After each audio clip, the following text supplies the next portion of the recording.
Welcome to TroyPSilva.com. This week's episode on the pride in coaching and the influence that we have. Once again, this video is sponsored by Baseballism.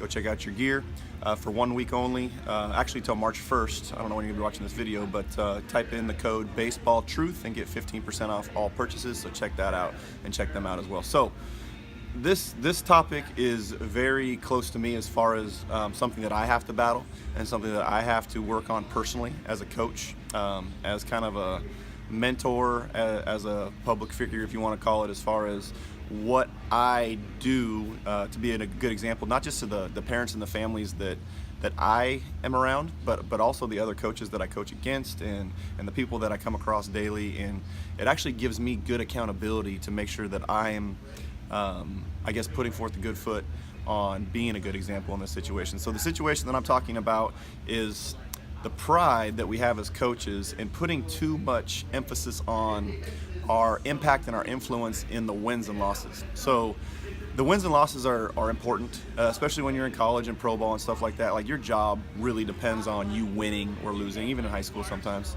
But too much emphasis sometimes is put into the wins and losses when your mind is all about the wins and the loss, and you can't control your anger and your emotions after a loss, and your whole aura is wrapped into people thinking what type of coach you are in a loss. So what I'm saying is, when you lose, do you look at it as, man, these people are going to look at me as just a horrible coach, and it becomes this more selfish pride thing?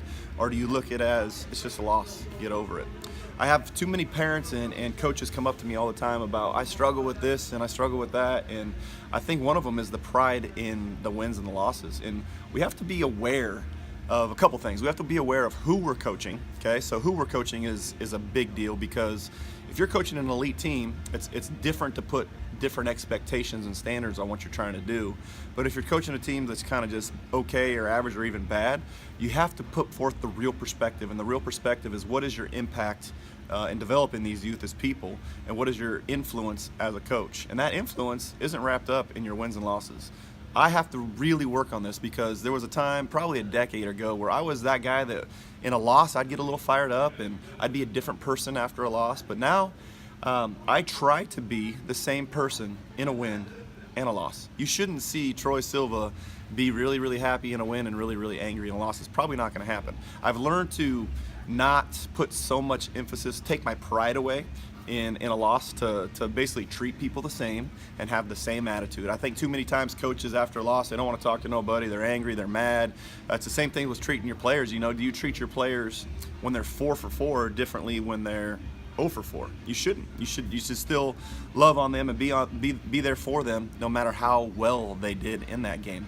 And I have a couple stories for this, just to kind of put it in perspective of what the real purpose is. And there was probably 5, 6, 7 years ago where, you know, I was coaching, and one of the coaches we were coaching against, they lost to us, so we beat them, and he was very upset and angry, and he had all these parents coming at him, and he was angry, and all this stuff was going on, and I had to kind of intervene. I was like, kind of stepped in. I talked to him for a second. I'm like, come here for a second, dude. And it was like, I think it was like an 11U or 12U or something like that game. It was just basically kids. And I said, hey man, I said, I know you're fired up, and I said, but you can't put so much pressure on a loss. You can't put your identity in what these 11-year-old kids are doing on the field. I said, look at what your kids are doing right now. And he was kind of mad at me, right? So he was fired up, and he kind of looked over, and all of his kids, his whole team, was playing tag after the game. One kid was running after another, and they're running all over the field. It was like they could care less about what just happened in a, you know, March tournament or whatever it was. So he kind of had a perspective of like, man, that really puts it in perspective. You're fired up over here. You can't even handle a 11U loss. Your kids are playing tag right now. So that was a good perspective for him to understand, and for me to hold myself accountable too. It's like, when it's the middle of April and it's freezing outside, and your 12-year-old is freezing and he can barely feel his hands, and he goes 0 for 4 and you lose a game, does it really matter? No one's going to remember it. It's the middle of April and they're 12. No one cares. So us as coaches, we got to really think back, really step back, humble ourselves for what we're doing, and really think about what the true purpose is. The true purpose is to impact these kids for their future.